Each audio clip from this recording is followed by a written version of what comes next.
Meus irmãos, a graça e a paz do Senhor Jesus. Um bom dia a todos, que Deus esteja abençoando a sua vida neste dia especial, domingo, que é o dia do Senhor. Amém? Antes de entrarmos, queridos, propriamente na mensagem, nós faremos agora uma oração. Nós estaremos orando pela família de Álvaro Fraga. Álvaro faleceu ontem pela manhã e ele é tio de Juliana Fraga, irmão de nossa irmã Amailde. E já fez parte da nossa igreja presbiteriana 12 de agosto há alguns anos. Então nós oraremos pelo conforto, pelo consolo desta família em nome de Jesus. Ontem eu pude estar lá no velório, juntamente com a família, para que Deus esteja então assim consolando este lar, e também pelo lar de Edson Guimarães, que perdeu hoje pela manhã a sua filha Márcia Guimarães. Ela já vinha passando por um processo também de internações e tratamentos muito delicados, e hoje o Senhor a levou também. Vamos abaixar as nossas cabeças, vamos orar são nossos irmãos queridos, e se um membro sofre, todos nós sofremos também. Vamos nos entristecer nesta manhã com estas famílias, mas sabemos que a alegria do Senhor, ela há de prosperá-los, há de abençoá-los em nome de Jesus. Senhor Deus, nesta manhã elevamos os nossos pensamentos, os nossos corações ao Senhor. Tristes, ó Deus, com notícias de vários irmãos, pessoas, ó Deus, que o Senhor levou para si. Mas, Deus, nós pedimos ao Senhor que, em nome de Jesus, o Senhor venha, Deus, trazer o conforto, o consolo. O Senhor nos prometeu, ó Deus, que o Senhor traria o Consolador, aquele que estaria, Deus, trazendo forças em momentos difíceis para nós. Senhor, nós não sabemos lidar com a morte, nós não sabemos lidar com as nossas emoções, sentimentos, pensamentos, em momentos tais como esses. E nós pedimos ao Senhor, em nome de Jesus, esteja, Deus, abençoando o coração do nosso irmão Edson, que perdeu a sua filha hoje pela manhã. Que o Senhor tenha misericórdia em nome de Jesus. Restaure, Senhor, os seus sentimentos, suas emoções, a sua vida espiritual seja fortalecida ainda mais do Senhor. Abençoe, Deus, este lar com a tua graça, com o consolo do Senhor. E também, Deus, pedimos em especial pela família de Amailde também, que o Senhor esteja, Deus, consolando, trazendo forças, trazendo, Deus, a tua paz, a tua alegria que excede todo o entendimento. Cuida, Senhor, da nossa irmã Juliana, cuide de nossa irmã Maílde e todos os familiares, para a honra e glória do teu nome. E cuide da tua igreja, para que possamos ser instrumentos do Senhor, para consolar uns aos outros. É a tua palavra em Tessalonicenses, que em detrimento da morte, perante as dores da vida, perante momentos como esse da morte, que devemos consolar uns aos outros com estas palavras. Por isso, console-nos. Para a honra e glória do teu nome é que oramos. Amém, Senhor. Amém. Que Deus tenha misericórdia, queridos, que possamos estar sempre orando por esses amados irmãos, sentindo a dor desses irmãos, e que Deus venha fortalecer, porque não deve ser, com certeza, um momento fácil para eles, mas que Deus os abençoe. Meus irmãos, nós estamos falando neste mês sobre fé, esperança e amor, evangelizando de casa em casa. Como que o evangelho pode chegar numa casa? Como que o evangelho pode transformar um lar? Eu convido os irmãos a abrirem suas Bíblias no livro de Atos, capítulo de número 16, e eu quero ler os versículos 27 a 34. Atos 16, 27 a 34.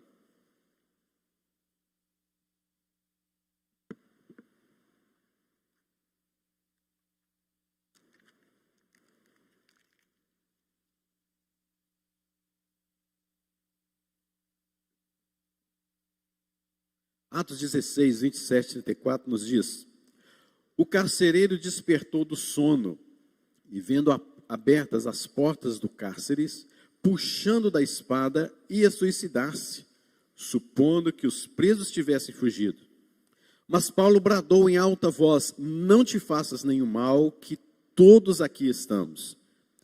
Então o carcereiro, tendo pedido uma luz, entrou precipitadamente e trêmulo, prostrou-se diante de Paulo e Silas.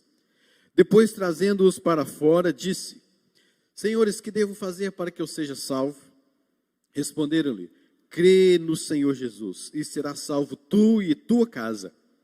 E lhe pregaram a palavra de Deus e a todos os de sua casa. Naquela mesma hora de noite, cuidando deles, lavou-lhe os vergões dos açoites. A seguir, foi ele batizado e todos os seus. Então, levando-os para sua própria casa, lhes pôs a mesa, e com todos os seus, manifestava grande alegria por terem crido em Deus. E é sobre isso que nós vamos falar nesta manhã. A transformação, como o Evangelho transforma um lar. Como que o Evangelho transforma uma casa. Nós estamos aqui, queridos, diante de um quadro que faltava fé, faltava esperança e faltava amor. Esta era a figura deste carcereiro.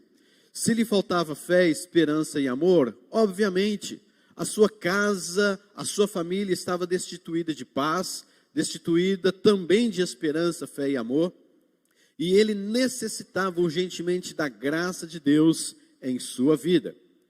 É interessante nós notarmos como que Paulo e os missionários chegaram até esta prisão. Eles iam fazer a fazer a segunda viagem missionária, e Paulo tinha em sua agenda chegar apenas nas regiões da Galácia. Mas em Troade teve uma visão de um varão macedônio e disse: atravessa a Macedônia e ajuda-nos. Perceba como é grande, a visão. Na Galácia já era um local enorme para fazer uma segunda viagem missionária. E ainda Deus amplia ainda mais os terrenos geográficos e diz para que Paulo fosse até uma outra região chamada Macedônia. E ele vai para Macedônia juntamente com aqueles missionários, e ali eles chegam numas cidades que talvez nunca estiveram antes, pelo menos para evangelizar e para fazer missões. E eles chegam então, passando por algumas cidades, chegam em Filipos, que é exatamente esta grande cidade, uma potência também naquela região. E ele chega ali e encontra ali Lídia, que era uma mulher já de oração, temente a Deus, e se converte verdadeiramente. Encontra também uma jovem adivinhadora, endemoniada. Ela é livre devido à pregação e à oração dos missionários. Ela também, possivelmente, queremos crer que ela se converteu. E também, devido exatamente à libertação desta mulher, desta jovem missionária, Paulo e Silas são presos, são açoitados em plena praça pública, e esse açoite era feito por um carcereiro. E esse carcereiro foi quem os açoitou durante aquela noite, naquele momento. E não somente isso, como também os levou feridos, doloridos, rasgadas suas costas, para a prisão. E agora a gente percebe aqui no versículo de número 27, que o carcereiro estava o quê? Qual que era o estado dele? Ele estava dormindo. Em que ocasião que ele estava dormindo? Quando os missionários estavam orando à meia-noite, por volta da meia-noite na prisão, estavam cantando e louvando ao Senhor. Estavam buscando a presença de Deus em comunhão ali naquela prisão. De repente, um terremoto aconteceu. E tendo acontecido esse terremoto, todas as prisões, todas as cadeias foram abertas. E o carcereiro estava dormindo. Perceba o Evangelho, como o Evangelho vai chegar na vida desse carcereiro, e não somente na vida dele, como também em sua casa. Mas perceba, queridos, que ele estava dormindo. Meus irmãos, o que um carcereiro que tinha na responsabilidade romana, diante de um contrato romano, com todas as suas penalidades, com todos os seus parâmetros de um bom profissional, concursado, poderia nesse instante estar dormindo? É interessante, queridos, porque a gente começa a perguntar: por que ele estava dormindo? Ele acabou de açoitar pessoas, ferir pessoas, ele acabou de maltratar pessoas, ele acabou de defender uma bandeira romana. E agora parece tão normal, a pessoa vai, faz tudo o que faz e vai lá para o seu ponto de trabalho e ainda vai dormir. Dois problemas aí, né? De ele dormir tranquilamente e de ele dormir no seu próprio trabalho. Queridos, há muitas pessoas dormindo também diante de muitas coisas. Há tantas coisas acontecendo na vida e a gente encontra pessoas dormindo. Há um terremoto acontecendo, há uma circunstância acontecendo e pessoas se encontram dormindo à beira do perigo, sem notar os acontecimentos que estão ao seu redor, não vigiando. Será que alguns de nós não estamos assim como este carcereiro? Sem a sensibilidade, sem aquela questão de saber o que tem que fazer e ainda continua dormindo. Como há pessoas insensíveis nos últimos tempos. Pessoas dormindo em pleno trabalho. Só que o que acontece? Ele acordou por causa de um terremoto. Porque se não tivesse acontecido aquele terremoto, estava dormindo até hoje. Estava descansando até hoje. Mas houve a necessidade de um terremoto, para que esse terremoto não atingisse somente a questão geográfica ali, aquele terreno da prisão, mas você pode perceber que esse terremoto vai para dentro da sua alma, esse terremoto vai para dentro também do seu coração, ele entra também num terremoto dentro de si. Diz o texto que viu as portas do cárcere abertas. E quando ele percebe, quando ele acorda, quando ele desperta, as coisas já saíram do controle. Ele era um carcereiro para vários prisioneiros, mas agora não tem mais saída, agora é tarde demais para ter simplesmente ficado ali dormindo e descansando. Há momentos, queridos, na nossa vida que pode ser que você acorde tarde demais para certas realidades, dentro da sua casa, dentro do seu trabalho, no relacionamento, na igreja, naquilo que o Evangelho prega e ensina para você e você não dá ouvidos, você continua dormindo. Será que haverá necessidade de um grande terremoto também? Para você acordar a sua alma, para você despertar o seu coração. Há muitos pais que se encontram dormindo quanto à educação de seus filhos, educação espiritual de seus filhos. Há muitos filhos que estão dormindo perante a situação de relacionamento com seus pais. Há muitas igrejas dormindo, que não acordaram ainda para certas realidades da vida e da sensibilidade de uns para com os outros. Talvez, querido, eu esteja dormindo em relação aos irmãos, a um irmão da igreja, que sofre o luto, que sofre a perda, que sofre problemas relacionais, mas eu não me importo. Eu ainda continuo dormindo. Há pessoas feridas e talvez até machucadas, até mesmo por mim, mas eu continuo dormindo. Haverá, queridos, talvez uma necessidade de um terremoto acontecer para que eu me desperte? Talvez já possa ser tarde demais. Continua o texto no versículo 27.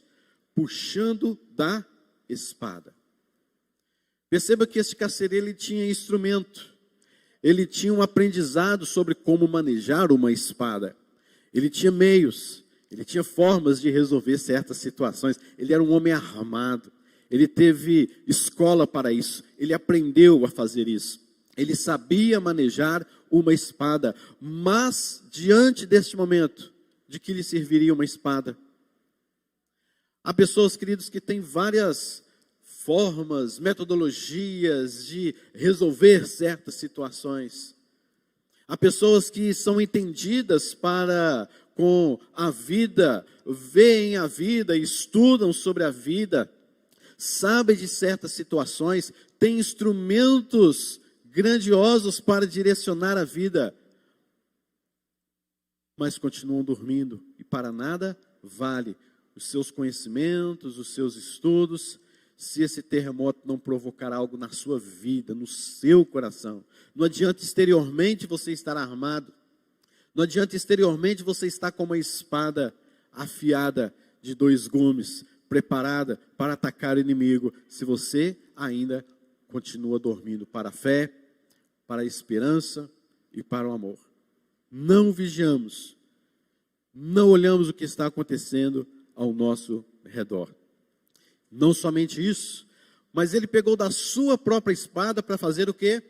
Diz o texto, ele ia suicidar-se. Que perigo, né, irmãos? Aquele instrumento que era para a sua própria defesa, ou para um possível ataque, agora esse instrumento está sendo usado contra ele mesmo.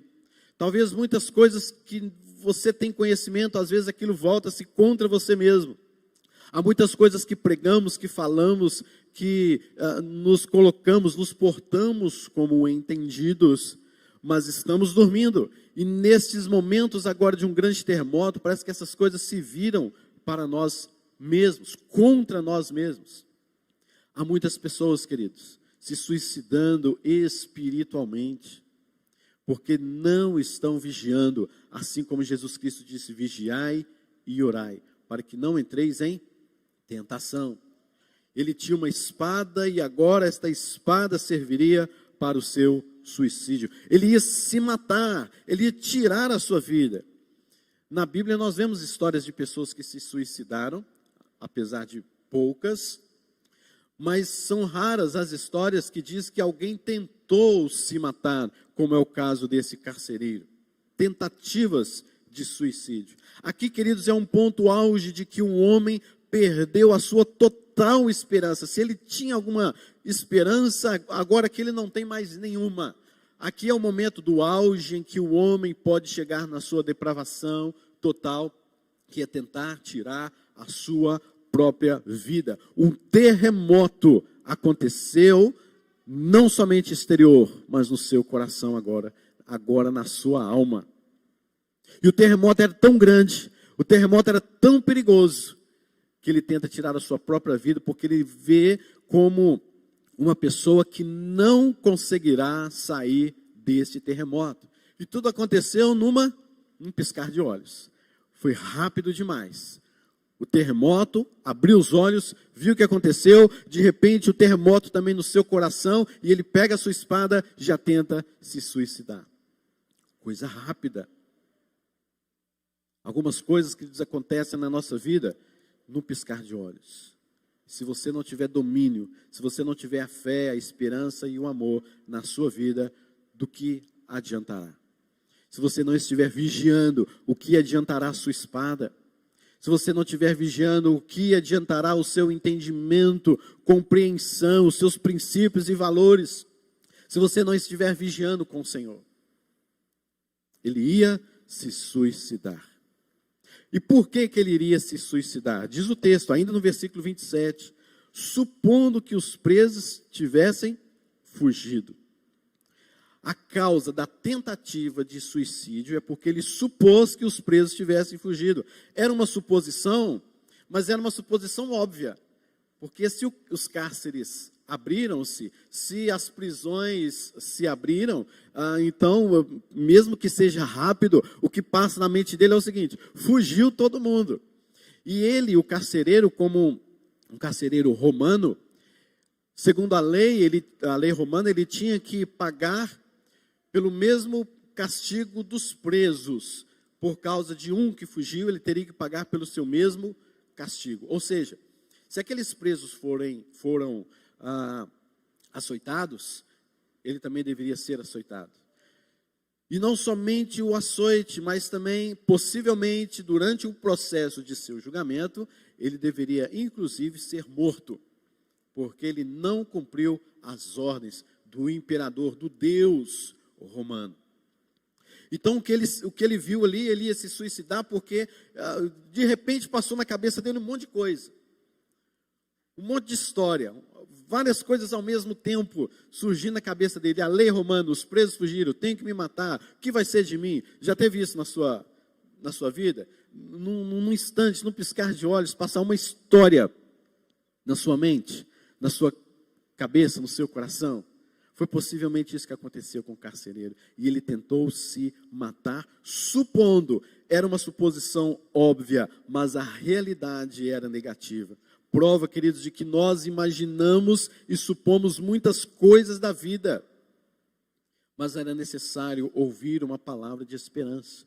Quantas vezes eu já supus muitas coisas, já pensei em muitas coisas, já me preocupei com muitas coisas, mas não era a realidade, não era aquilo que iria de fato acontecer. E nós somos assim como este carcereiro. Eu sei que aqui era uma questão, é uma suposição óbvia dele, mas quantas vezes já me coloquei assim? As preocupações da vida, a ansiedade da vida, a gente começa a supor coisas e a gente começa a se matar por dentro, a gente começa a se descontrolar por dentro, acontece um outro terremoto por dentro, porque a gente fica supondo coisas que poderão acontecer ou que já aconteceram e a gente não vê mais esperança, a gente não vê mais saída. E é o que estava acontecendo na vida desse carcereiro num segundo, em rápidos minutos. Ele supôs que havia aquilo acontecido. Um homem totalmente sem esperança. Mas Paulo gritou lá de dentro, Versículo 28, bradou em alta voz, não te faças nenhum mal, que todos estamos aqui.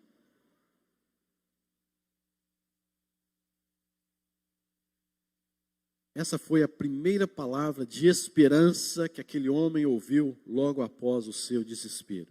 Estamos todos aqui. Que esperança, né? Está tudo em ordem. Uma das coisas mais gostosas de se ouvir é quando você está ansioso, preocupado, sem esperança, sem saber o que fazer e conduzir aquela situação. E de repente você escuta, está tudo em ordem. Queridos, é como um bálsamo. Como o livro de Provérbios nos fala, A boa palavra, ela vem e restaura o coração do ferido. E aí a gente vai perceber, queridos, como que esta palavra vem ao coração deste carcereiro, quando Paulo bradou em alta voz, estamos todos aqui, nós precisamos de ouvir mais palavras de esperança. E quais são essas palavras de esperança? São a palavra do Senhor, em saber, queridos, que Jesus Cristo, Ele está dizendo, eu estou aqui. E se Jesus está aqui, como de fato Ele está, tudo está em ordem. Tudo está em ordem. Se você tem Cristo no seu coração, por mais que os terremotos aconteçam dentro da sua alma, do seu coração, acalma o seu coração. Jesus está dizendo para você, eu estou aqui.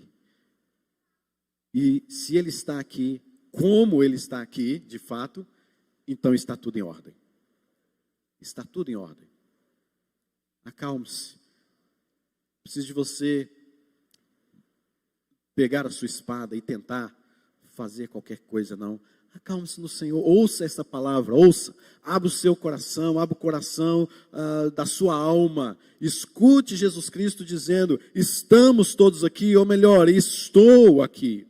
Meus irmãos, e ainda diz mais o texto, as atitudes aí deste carcereiro, depois trazendo-os para fora, diz, senhores, o que devo fazer para eu ser salvo? Antes disso, no versículo 29, o carcereiro pediu uma luz.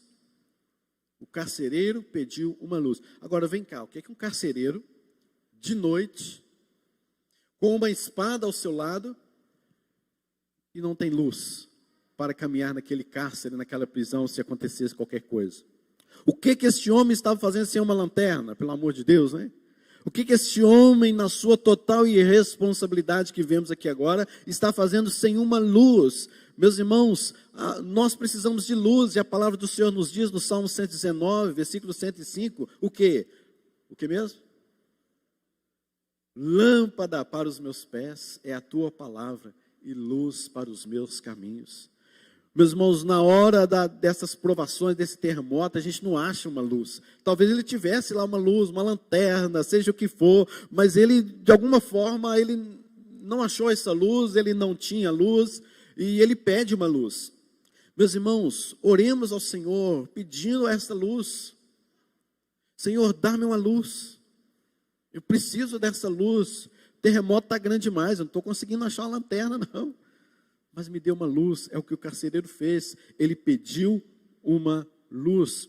Queridos, creio que muitos possuímos bons instrumentos, metodologias para ensinar filhos, para se dar bem no trabalho, para nos relacionarmos com a igreja, temos bons planos, bons projetos, mas muitas vezes não temos a luz.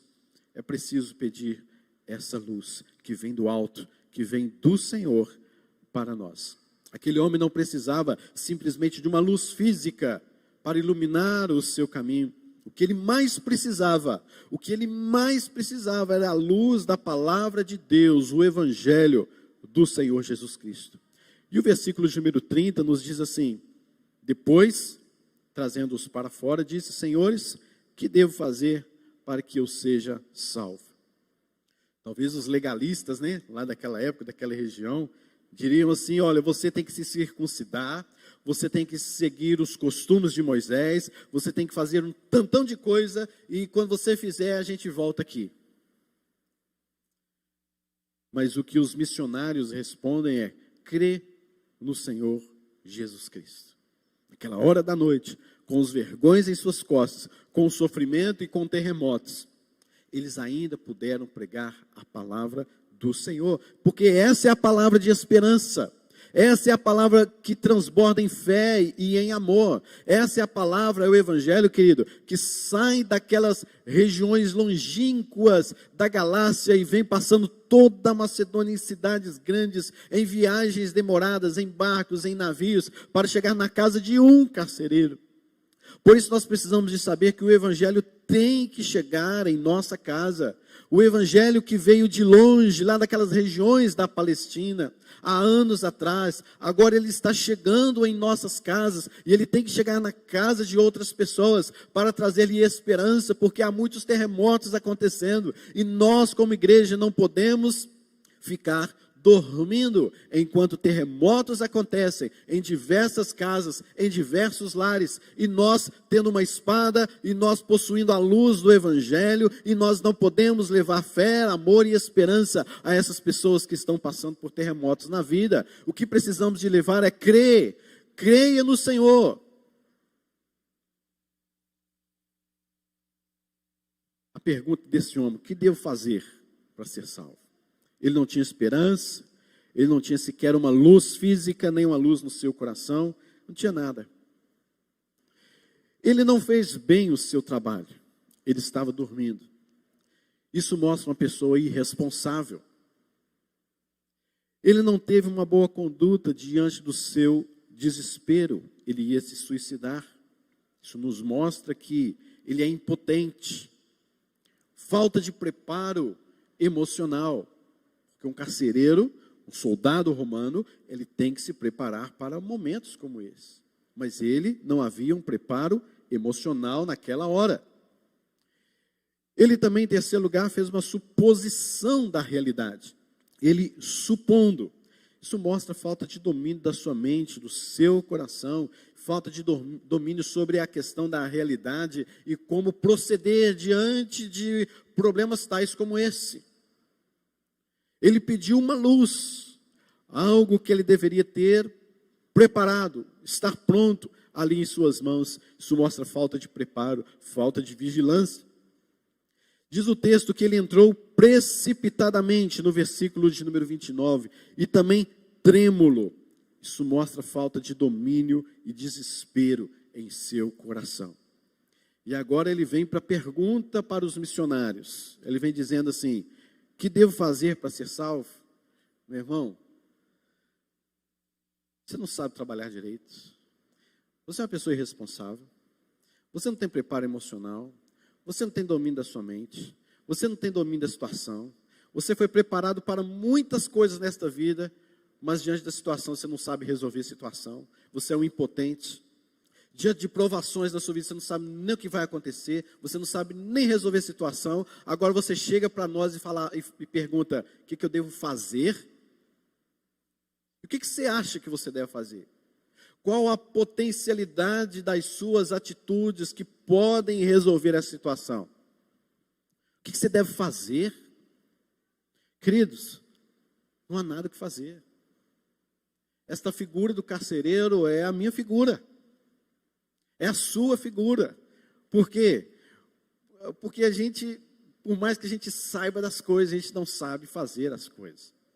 Por mais que a gente dedique, fale, por mais que você consulte a pessoas, aprenda certas coisas, mas na hora de um grande terremoto da sua vida, quantas vezes eu ouço irmãos e quantas vezes eu já disse isso, a gente chega e diz assim, eu não sei o que fazer, não temos o que fazer.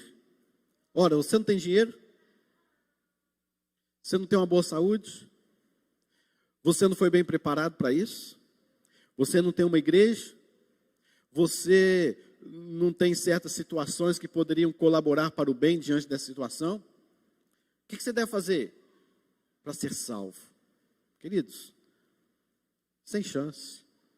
Para ser salvo, fazer alguma coisa? Sem chance. Se você não sabe fazer as coisas mínimas, como fará acerca das coisas celestiais, acerca da salvação? Se nós não sabemos medir sequer um côvado. Lembra como Jesus Cristo disse assim, por mais ansioso que alguém esteja, não pode acrescentar um côvado sequer da sua vida. Não é assim que Jesus Cristo disse? Quantos irmãos já chegaram para mim e falaram assim, pastor, quanto que é um côvado? Eu acho lindo isso, porque a gente não pode aumentar um côvado na nossa vida. Mas a gente mesmo não sabe nem o que é um côvado. Já parou para pensar? Quanto que é um côvado, querido? Você sabe? A gente nem sabe quanto é um côvado, a gente não pode nem sequer aumentar um côvado, a gente nem sabe quanto é isso. Geralmente, a medida de um côvado vai do cotovelo até o pulso aqui, né? Essa parte aqui deste braço. Mais ou menos este tamanho. É um côvado, não é nada diante de certas situações. Aquele homem faltava fé, esperança e amor. Não tinha domínio da situação, não tinha absolutamente nada que eu pudesse ajudar, e agora ele pergunta, o que eu posso fazer? Você não pode fazer nada, querido. Você não pode realmente fazer absolutamente nada em relação à salvação. Todos os homens, queridos, aqui, diante deste carcereiro, pensando neste carcereiro, nos revelam a sua irresponsabilidade, a sua impotência, falta de preparo emocional, falta de preparo espiritual, mental, falta de domínio próprio. Todos os homens precisam de uma coisa, o evangelho da graça de Deus. Todos os homens, do doutor ao analfabeto, do rico ao pobre, do rei ao vassalo, todos os homens, indiscriminadamente, precisam do evangelho.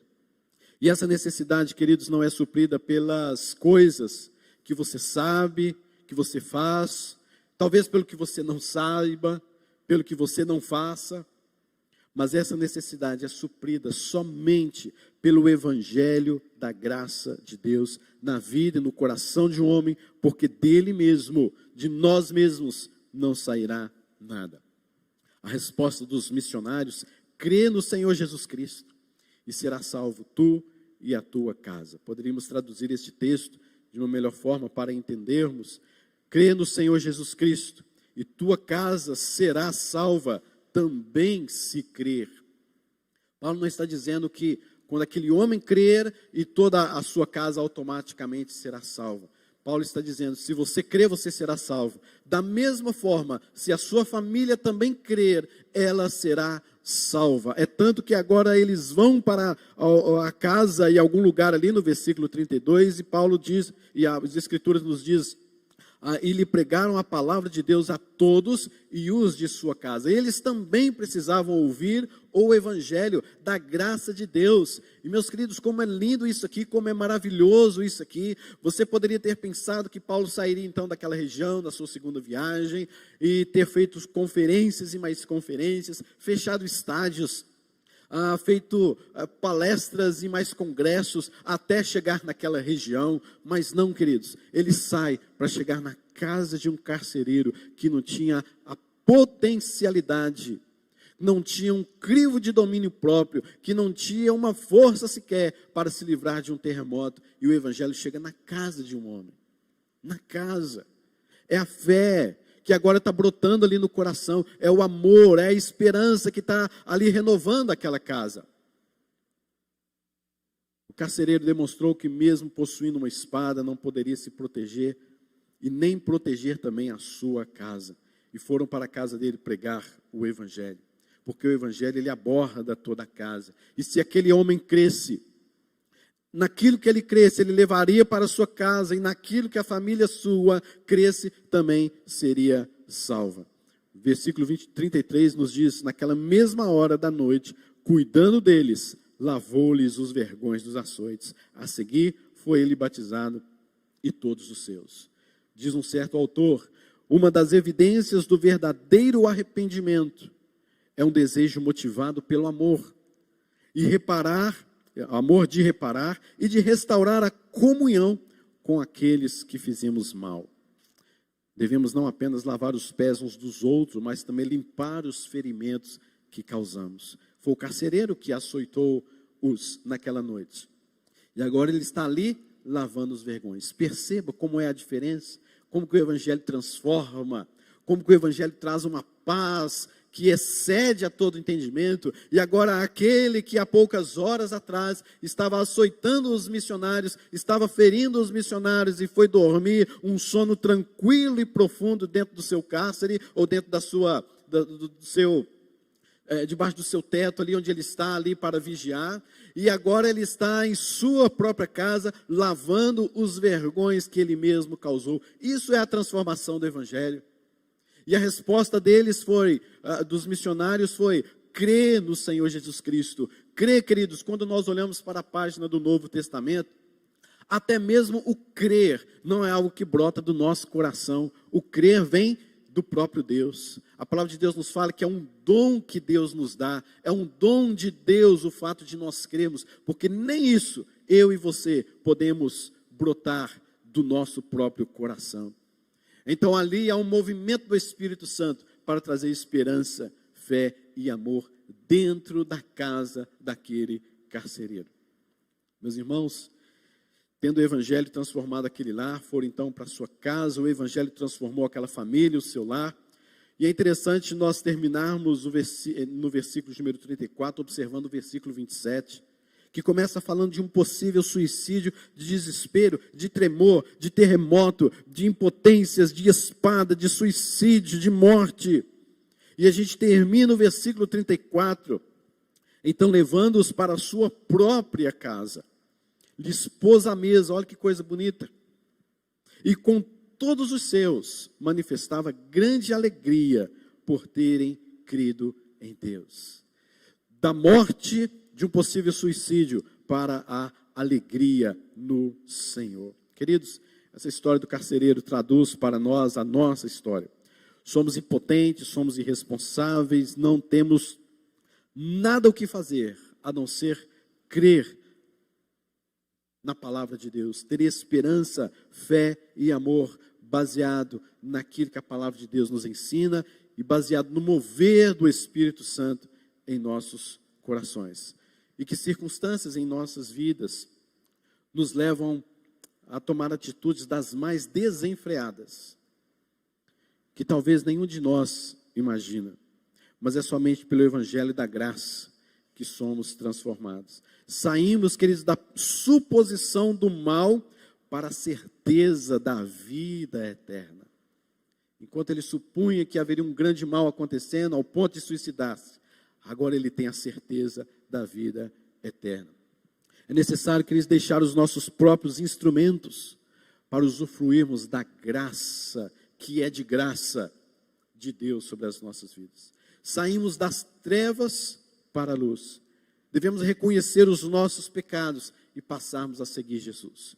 Que a fé, a esperança e o amor do Evangelho do Senhor Jesus Cristo sejam a sua luz dentro da sua casa. Este Evangelho que chegou na sua vida, que chegou em sua casa, que possamos assim sempre ter esta fé, esperança e amor cada vez mais e mais. Confie, está tudo em ordem. Creia, há salvação. Senhor, nós queremos declarar diante do Senhor, ó Pai, que nós não somos nada e não temos nada que possa lhe agradar. E por mais que tenhamos recursos dos bons e dos melhores, quando chegam certas circunstâncias, ó Deus, nós não temos nada o que fazer, nós não temos o que fazer, nós sequer sabemos o que fazer. Mas nós pedimos ao Senhor que a fé, a esperança e o amor, ó Deus, que estão determinados na Tua palavra, que é o Teu Evangelho, Senhor, que possamos segurar na Tua palavra, que saibamos que lâmpada para os nossos pés é a Tua palavra, ela é luz para os nossos caminhos, não somente em momentos de terremotos da vida, mas também em momentos solenes e abençoadores sobre nossa casa. Por isso nós pedimos ao Senhor, ó Pai, que o Senhor venha fortalecer a nossa fé, a nossa caminhada no Senhor. Fortaleça-nos, porque de nós mesmos nós não podemos brotar absolutamente nada. Nós não podemos receber nada se do céu o Senhor não nos trouxer. Nós pedimos ao Senhor a Tua graça, a Tua bênção, para que possamos confiar que o Senhor está conosco e que está tudo em ordem. Que o Senhor está aqui, logo está tudo no controle do Senhor. Abençoe as nossas vidas, as nossas mentes, o nosso coração. Acalma o terremoto do coração de pessoas nesta manhã, neste dia. Venha trazer paz, venha trazer o Teu Evangelho, venha trazer a esperança que podemos encontrar somente no Senhor. Nós pedimos ao Senhor a Tua graça e bênção, em nome de Jesus. Meus queridos irmãos, que a bondosa graça, a paz que excede todo o entendimento, que vem do Pai das luzes, nosso Deus e Pai, a comunhão, as ternas consolações do Espírito Santo, a presença do Senhor Jesus Cristo, nosso soberano Deus, repousem sobre vocês, sobre a sua casa, hoje e para todo sempre. Amém e amém.